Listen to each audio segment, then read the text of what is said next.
Yes, we resume debate on P124. Deputy Noel. Thank you, sir. And I'm pleased to go after the Constable of St Peter's who spoke prior to the lunch break, as his speech was extremely informative, and I can confer with the data that he provided the Assembly. Further, the reasons for moving the facility off-site have been explained fully by the Minister of Health and Social Services. I do not have his expertise in the provision of catering services, but I'm persuaded by the arguments now, as I was when I signed the ministerial decision to lease the St Peter's site back in July of last year. Members will know that I signed the ministerial decision to lease the commercial units on the 3rd of July 2017. And as members are fully aware, such decisions to lease in properties are presented to the Assembly in the form of a report. The decision was published in the States as a report, R82 in 2017, on the 4th of July of last year, in accordance with the State Standing Order 168. Members will also be aware that Standing Order 168 requires 15 working days to pass before the decision can be enacted. The purpose of this period is to provide sufficient time for members to contact me or my officers with any queries regarding such transactions. This is a well-established process and is understood by every state's member, including Senator Ferguson.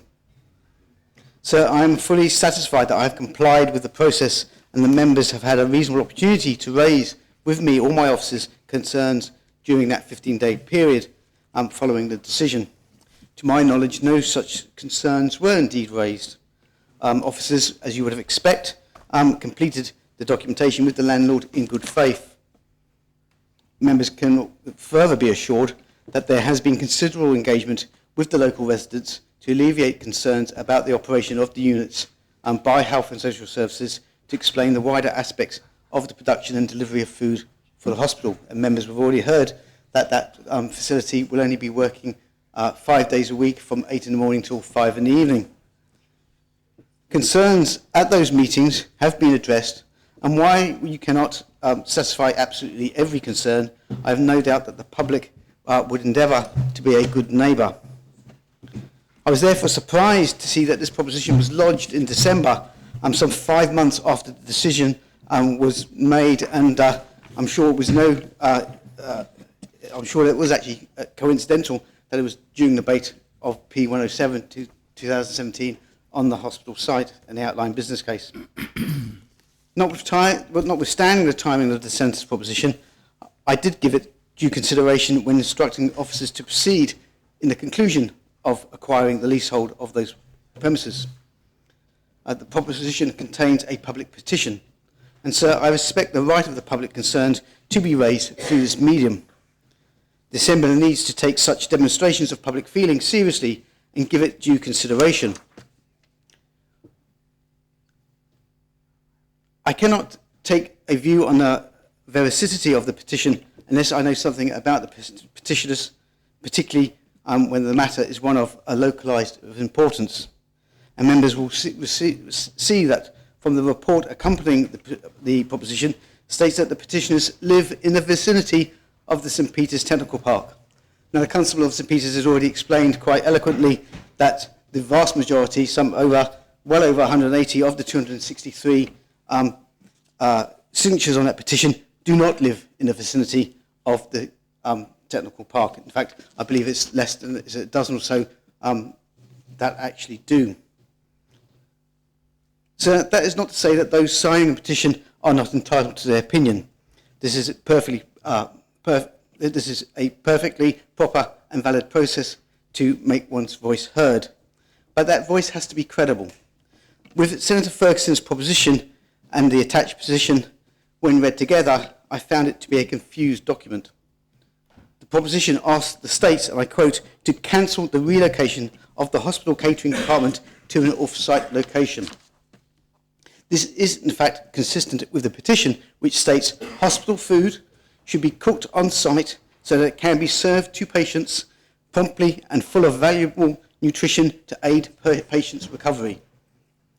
So the Health Minister has already stated that the cook-chill process, which has been in operation for more than 3 decades, I think it started in 1987, is a continuation on an off-site, and it enables nutritious food to continually to be served promptly, so that the opinion of the petitioners has already been addressed in full and has never been in a doubt.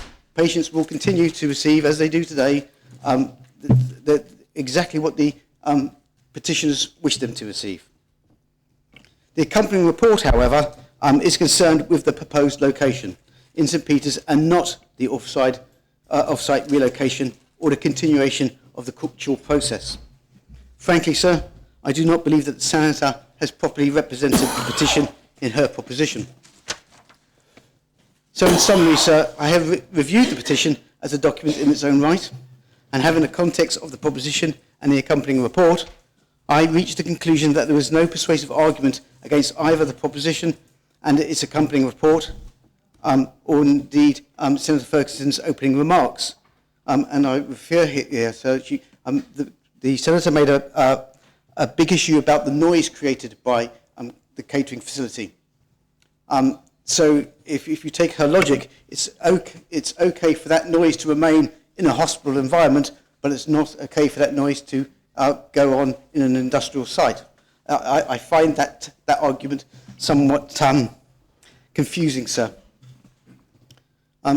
There is a demonstrable need to relocate the catering facilities off-site, and that's not changed since my ministerial decision was taken back in July. The states approved the outline business case in December 2017. The preferred option, and in fact all options, require the catering to be provided off-site. The location of the site in St Peter's is suitable for the provision of this service. The units are capable of accommodating the cook-chill process, which complies with the existing light industrial planning use, and therefore a revised planning application for change of use is not required.